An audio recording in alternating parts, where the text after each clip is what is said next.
Have you ever been so absorbed in something you love that time just disappears? Maybe you're cooking or you're playing a sport or you're dancing.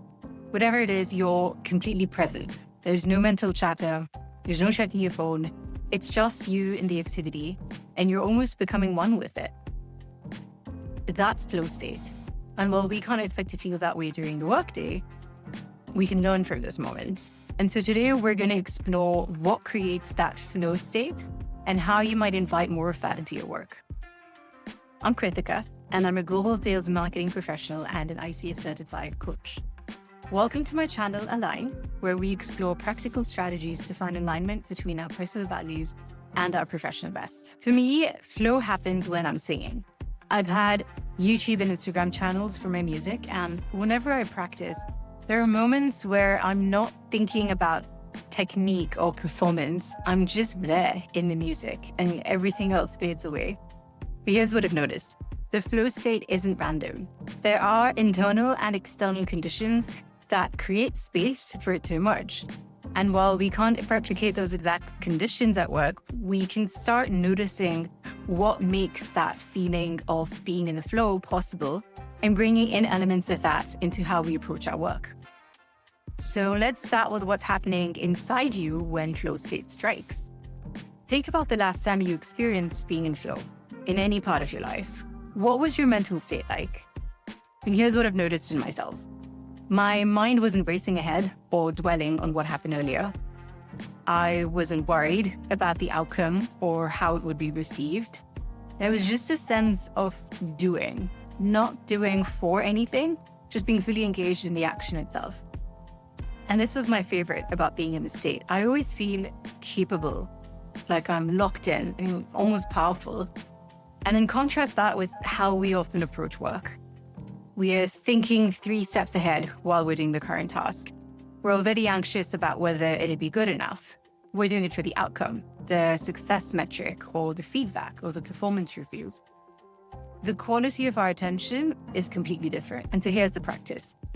Before you take a task that requires deep focus, pause and take a deep breath and ask yourself, can I let go of the outcome for the next hour and just be with the work itself? That doesn't mean that the outcome doesn't matter. It just means that you're not letting anxiety about the outcome fragment your attention while you're doing the work. This is subtle, but it shifts everything. You're giving yourself permission to be present with the process and not just racing towards a result.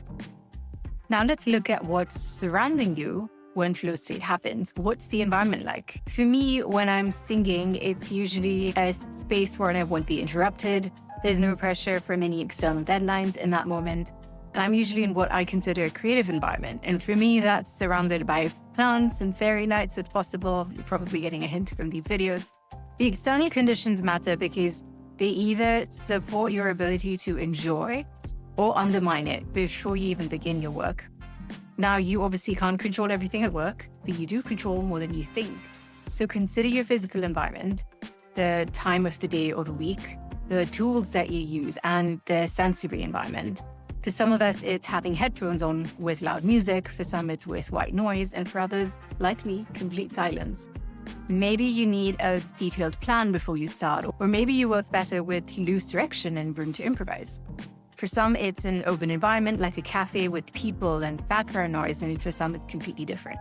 And so the practice here is really simple.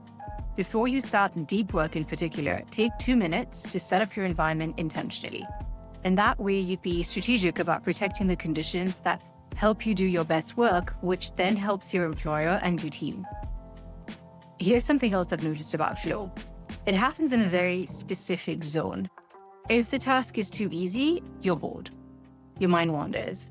And if it's too difficult, you get overwhelmed. And your nervous system then goes into stress response. Flow happens right in the middle, when you're stretched just enough that you're fully engaged, but not so much that you're panicking. In my work in global partnerships, I've learned to recognize this sweet spot. So whenever I'm negotiating a complex deal, if I'm overprepared, the conversation then feels a bit flat. But if I'm underprepared, I get anxious and I also often get reactive. When I've done just enough preparation, though, to feel capable while knowing that I'll need to think on my feet, that's when I'm the most present. So ask yourself, does this task match where you are right now? And if it feels too easy, how can you make it slightly more challenging? Maybe you set a tighter timeline, or you aim for a higher standard of output. And if it feels overwhelming, how can you break it down? Maybe you're trying to solve the whole problem at once when you could just start with one piece. The simplicity of this trick lies in you being honest with yourself about what will keep you engaged versus what will bore or stress you. Now let's talk about the elephant in the room. Work isn't a controlled environment. And so what if you get distracted? You're right, you will be interrupted. An urgent email will land, a colleague will need something, and a thought about another project will intrude. When you're in flow doing something you love, you might have the luxury of protecting that time completely. And at work, you often don't. So the question becomes, how do you return to focus after disruption? This is where I've learned the most from my meditation practice. When your mind wanders during meditation, you don't scold yourself. You simply notice and you gently bring your attention back.